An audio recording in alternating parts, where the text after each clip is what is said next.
Hello and welcome to another Q&A. This one is actually a sort of twofer because in April I didn't do a Q&A. In fact, I didn't do anything in April. I paused my Patreon and took a break from all my usual commitments.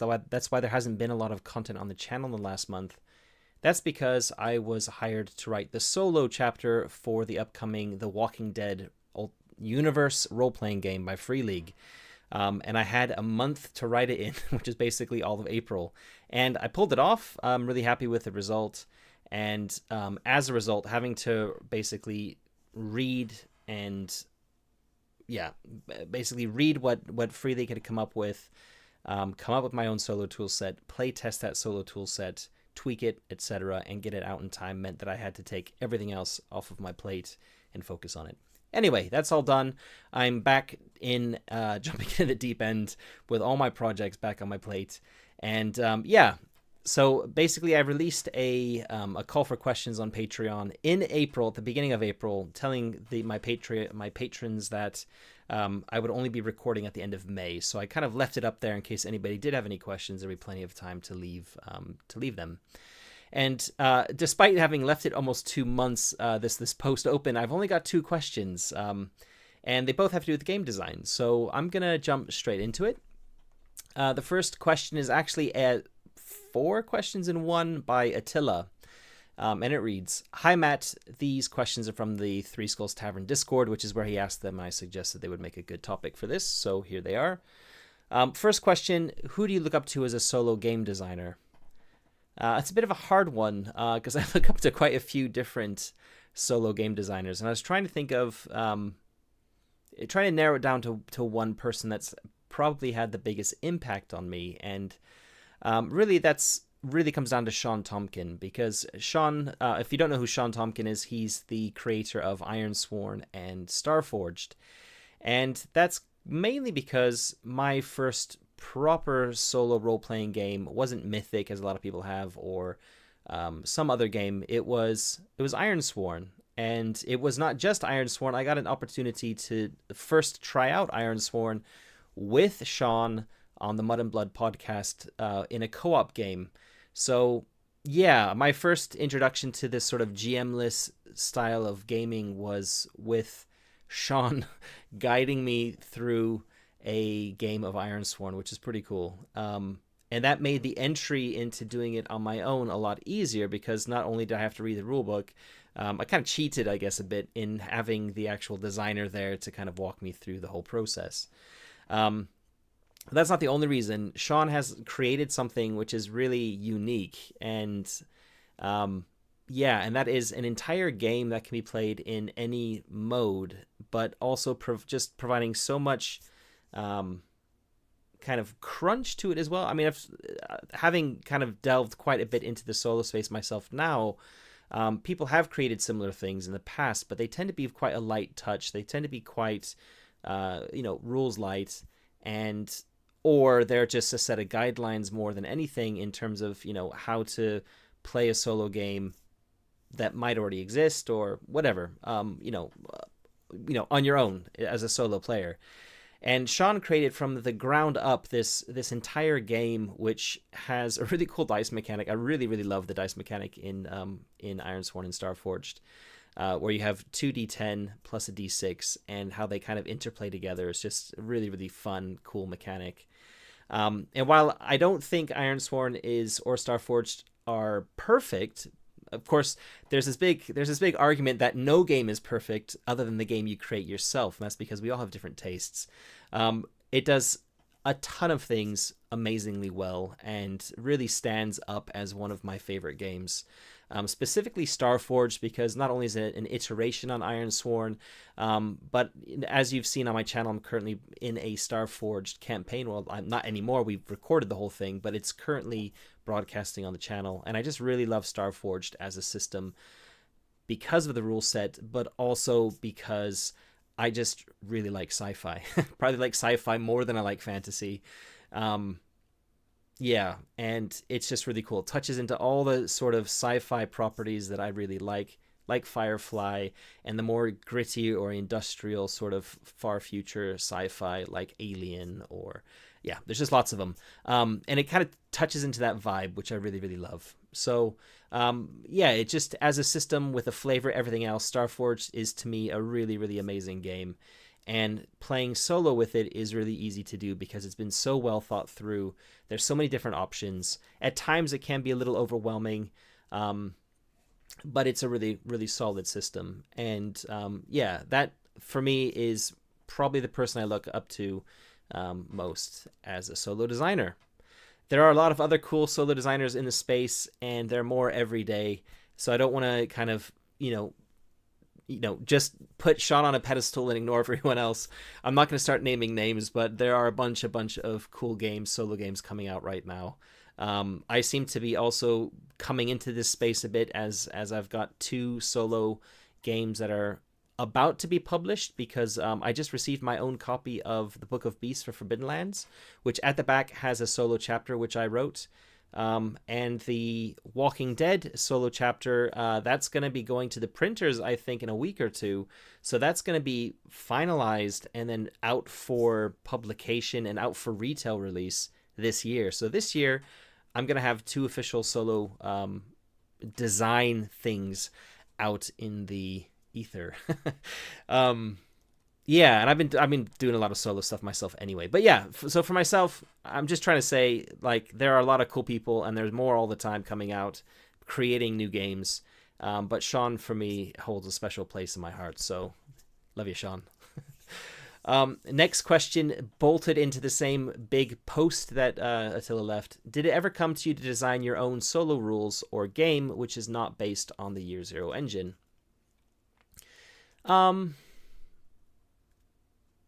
Kind of. I wouldn't say that I'm completely married to the Year Zero engine, although it might seem that way because I'm such a big fan of it. I kind of am tempted to do some stuff sometime in the future that is looking at like the D100 rule set, specifically something like Warhammer Fantasy Roleplay, or a Heartbreaker hack of Warhammer Fantasy Roleplay that might be using a lightweight D100 system. It's something that I'm kind of thinking of, just thinking about for a future project, maybe next year, maybe the year after that. I don't know. And anything I do create would have a solo mode built into it. And so, yeah, I'm not ruling out the possibility of that. And for me, a good solo design is not so much about a core engine underlying it. It's about the tools and the procedures that are specific to the game that is being provided. So, yeah, I'm not married to it. No, I might very well do something solo that isn't Year Zero engine. We'll have to wait and see. So yeah, I've kind of thought about lots of different solo projects, and at no time has it come into my head that these have to be Year Zero engine. They have to be using the Year Zero engine. It's more like themes and ideas and how the solo play would kind of play around with those that kind of noodle around in my head. And I don't want to really go into specifics because I have a feeling that the barrier to entry for designing something is very low. And I've seen a lot of projects coming out that are remarkably similar to projects I've been talking publicly about on various communities for quite a while. And I'm a little bit more hesitant to talk too much about my projects publicly in detail, just because I think there might be a little bit of poaching, or there's a higher risk of poaching than there would have been, say, 2 years ago when I was kind of had a much smaller foot in the door, if you will, or toe in the, whatever the phrase is, skin in the game. So yeah, I'm not married to the Year Zero engine, but it is the main engine that I'm interested in working with. I guess professionally, that's the engine I've been working with, and yeah, we'll see. Next question, will you ever organize another solo roundtable episode?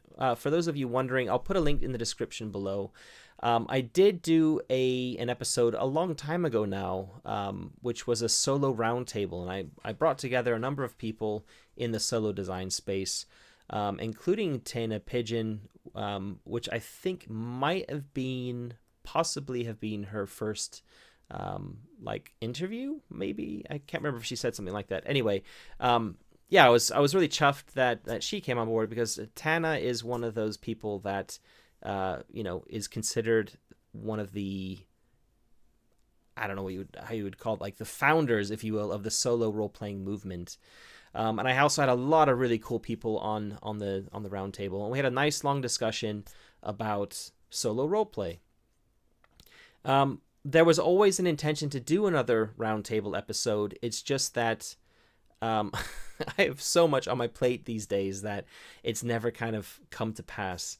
And yeah, that's the only reason why it hasn't happened. So I would like to do another one day. It's more a case of herding the cats, getting all the right people together, finding a date that'll work for us all, and coming up with something that isn't just retreading the same ground that we did in the previous episode, but looking at some other things. And I think since we did that first video, it might not have been before Corona, or COVID, however you want to call it. It might have just been at the start. I can't remember exactly, but I think post-COVID now, if we can say that there has been a lot more happening in the solo space, at least like going back, I think it was maybe 2 years ago or so. Things have really come along. There's been a lot of new games that have come out since then in the solo space. So, you know, there's probably a little bit more that we could talk about, talking about new trends in the solo sphere, if you will.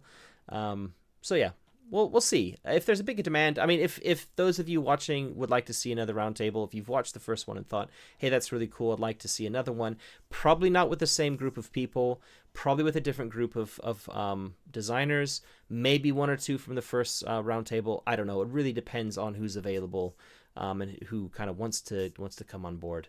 Then let me know in the comments below, specifically if there are any solo designers you think might be really cool to have on.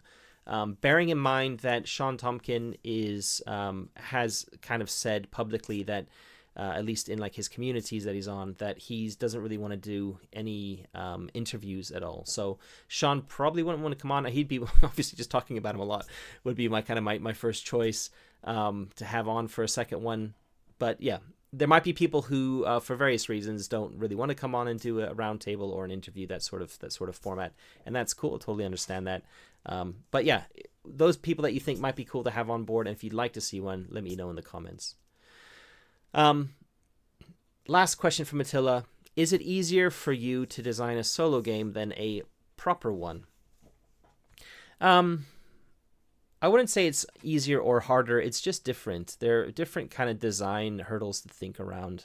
In some ways, it is a little bit easier because you don't have to think about the kind of balance issues that come with a GM'd game, where you could have potentially a different, a multiple number of players, and you've got to kind of design around that to a certain extent. I personally, when I'm GMing, really like to have small group sizes of 1 to 3 players. I think that's sort of my ideal group size. And a lot of games don't really cater to that. A lot of games, like 3 is the absolute minimum you would want to play a game with.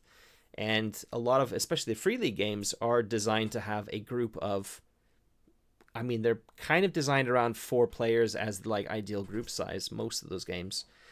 And when you play them with fewer players, some of the design kind of breaks down a little bit. Alien is a really great example of that. It's a super deadly game, and yeah, it's designed to have these kind of PvP, if you will, interactions between the players. So yeah, different challenges. Solo might be a little bit easier in that regard, in that you're kind of coming at it thinking, well, there's only one player. So it's kind of like this whole thing with Apple versus Android. By the way, I'm an Android user, but Apple versus Android, Apple has a bit of an easier kind of how to phrase this. I'm probably pissing off people by bringing up Apple and Android. Anyway, but Apple, to design for Apple, you're just designing for one ecosystem, one set of hardware, which are all the Apple phones. And with Android, if you're developing an Android app, you have a huge number of possible devices that your app might be used on, in addition to lots of different, not just Android versions, but like reskins of those Android versions, where certain certain manufacturers put their own spin on it, like Samsung's horrible operating system that they use. Anyway, so in that respect, Apple developers are able to provide, I think, more easily a more solid app experience because they're not having to think about providing, developing or designing whatever for a huge wide range of possible use cases. And that's kind of the same thing here. Apologies, I work in IT, so my head kind of starts to go these directions. When I think about this, is that like with Solo, it's kind of like Apple, where you're only thinking about one use case, which is a solo player, whereas with a proper normal game, you've got to think about making it work for one player, theoretically one player, up to possibly 6 or 7, and make sure that however it's played, it's kind of going to work for that whole group. And that takes a little bit more.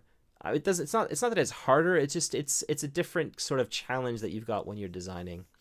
In terms of like game themes and everything like that, doesn't really make a difference between solo and normal.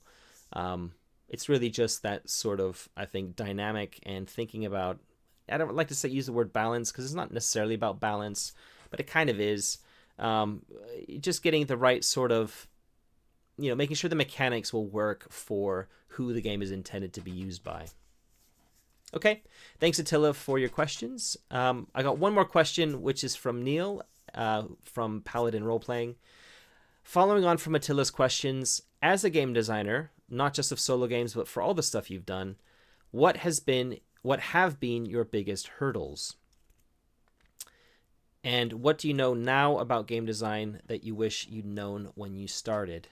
Oh, I think my biggest hurdle has been probably the more fluff side of game design. I've come to realize that my strengths lie in coming up with ideas for a game and then coming up with mechanics to support that idea or those themes. I think everybody can come up with ideas. Ideas are a dime a dozen. Everybody's got cool ideas for a game. That's cool. That's not like such a unique thing. But coming up with like the mechanics, that's what I really, really love thinking about. That's where, when I'm thinking about a game and I'm in the shower, those are the things popping into my head, not necessarily these cool, fluffy world building sort of bits. And that's something I've come to learn about myself. I can come up with that world building stuff, and I think I can come up with some quite interesting things. But writing it out in a, writing it out is a lot harder for me. I've come to realize I'm not so much a writer as I am a game designer. If I would give myself labels like that. I can write, but writing like fiction or prose to go along with the mechanics, which you really need in a proper game where you've got like a setting attached, I'm just not so good at it. That's why with Stiletto, I've got Paul on board to be the setting writer, because Paul excels at that and doesn't really enjoy the mechanics side of things very much at all. So we work really well together there. And that's something I think that has definitely been my biggest hurdle. Is I can design the mechanics, and then I know like next thing on my to-do list for a game will be work on the fluff, work on the setting elements, or that sort of thing. And I always procrastinate, or I do a little bit of it, and then I'm like, actually I need to go back and look at the mechanics again and just kind of like tweak them a bit more. And it's just something I've come to learn about myself. That's why the only game I have released to date on my publisher account on DriveThruRPG has been Year Zero Mini, which is literally just setting free, setting agnostic set of rules, because that's where I excel at in the whole like game design space, is coming up with the kind of mechanics. And certainly with Stiletto right now, there is a full set of mechanics to go with it that have been play tested that I'm really happy with. And the next thing that's needed now is all the fluff to go with it to make it a product that can be more widely distributed, put up on drive-thru, and et cetera, et cetera. And that's kind of out of my hands, but that's also the bit that I'm not so good at. So yeah, that's definitely my biggest hurdle when it comes to designing games. It does mean that as I've kind of realized that about myself, hence why Stiletto isn't just me working on it and hiring an artist to do some art. I've been thinking, like, for some of the smaller projects where I want to keep the cost down and it's just me working on it, plus maybe an artist, I'm not going to be trying to provide a lot of setting detail. I'm going to leave that up. I'm going to be trying to look at ways of providing flavor without having to come up with a bunch of world building. So a bit more like the OSR scene, a bit, if you will, where coming up with ideas and tables and things like that, sketching broad strokes. I'm good at doing that. Anybody can do that. But allowing the gaps to be filled in, the canon, the lore, if you will, leave that open for a GM or a solo player to fill in the gaps. Kind of the dungeon world approach, if you're familiar as well, which is, don't draw maps in advance, that sort of thing. So, yeah, good question, Neil. What do you know about game design now that I wish I knew when I started?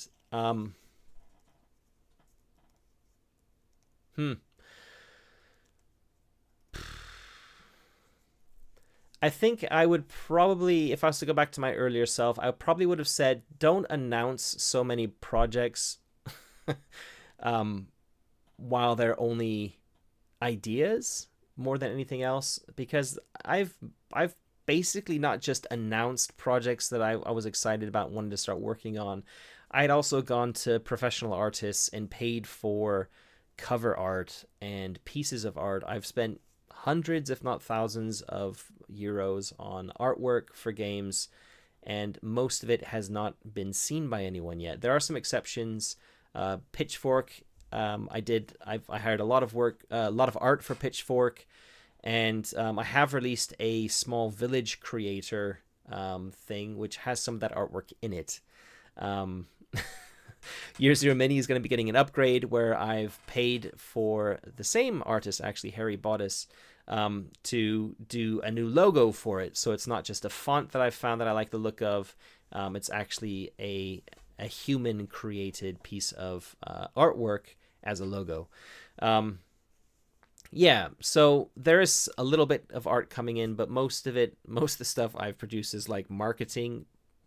It's not even marketing. It's like promotional art that I can use to show off this idea I have for a game when I don't have much more beyond an idea for it. An example is my mouse punk game. It's had a lot of different names over the years, but it's basically an idea to mash Mad Max, Planet of the Apes, and Mouse Guard together into a game where you're basically in a desert environment, post-apocalyptic setting. The humans are all gone, and you play genetically engineered mice who are like the Mouse Guard and kind of like Waterworld. No, not Waterworld.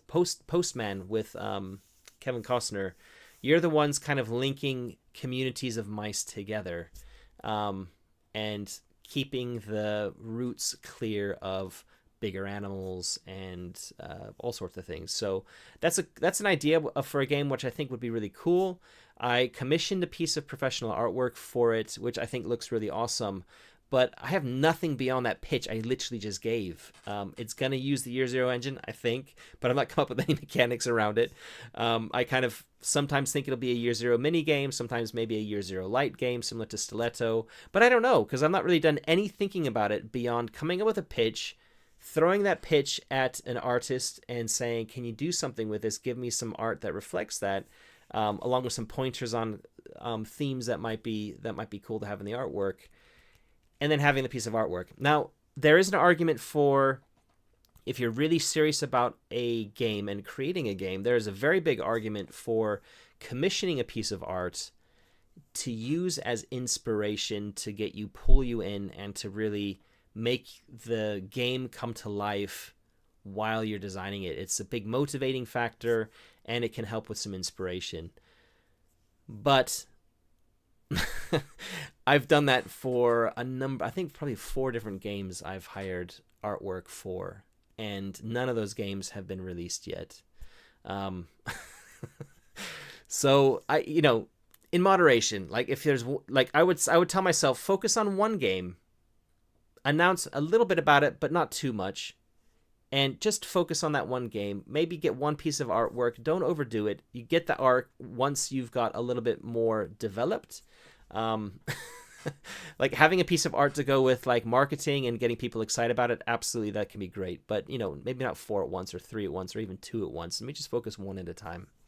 So that would be the bit that I wish I'd known before I get started would be to not spread myself too thin, focus on one project, and don't get so excited about it that you end up kind of talking too much about it online and getting other people so excited about it that if it doesn't work out or you burn out on it or something like that, you haven't got a huge posse of people for years chasing you about that project and asking for development updates and things like that, when in fact it's really just an idea that you had that you were kind of running with. That's not to say these projects that I've spent money on aren't going to see the light of day, like Nord Saga or Mousepunk or Pitchfork. It's just I'm more realistic about these things now. And although a lot of people are interested in especially Nord Saga, which is one of the first games I kind of talked about publicly, it's just not super high up on my priority list of games that I want to get out. So sorry for all you Nord Saga fans out there, but it's a little bit lower down on my priority list. Okay, those are all my questions for this month. Thanks very much for watching. If you aren't a Patreon supporter, I would encourage you to look at my Patreon. There's a link in the description below. And if you want to ask me questions and see me wax lyrical like I have in this video and like I do every month, the way to do that is to become a Patreon supporter and come up with the questions, pop them in the comments when the posts come up. And at the end of the month, I will give a lot of time to talk about those themes. Anyway, I'll stop talking now. Thanks very much and catch you next month. Cheers. Bye-bye.